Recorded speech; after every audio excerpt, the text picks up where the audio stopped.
And welcome to Cheap Joe's Art Stuff. My name is Julie, and I am here to impart some knowledge to you today via a 2-minute art tip.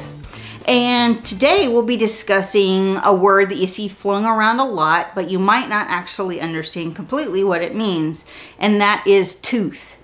Not like the ones in your head, the ones associated with your grounds or your artist papers. So what does tooth actually mean? Tooth is a word used to describe the texture, the finished texture of the paper or the ground that you're working on. And so tooth has to do with when someone says, for instance, oh, this has a particularly high tooth.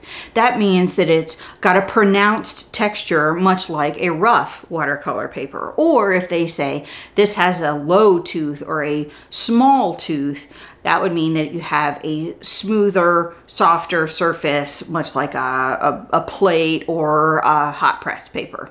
And what we're basically talking about is as the mold goes through the slurry and you have all the fibers collect on the paper, there's a finish that is given to those things. Because if you're talking about the paper just coming right out of the bath and the random nature of how those fibers collect, that's what's basically rough watercolor paper, because they're not doing anything to finish the surface. They're just letting it go through, which gives you that really artsy, pronounced texture on there.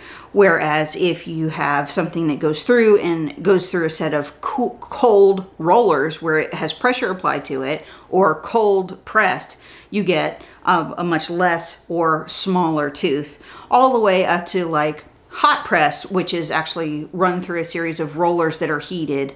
And so it's much like ironing your cotton shirt, as you're basically ironing the cotton fiber in the paper and have a much lower tooth.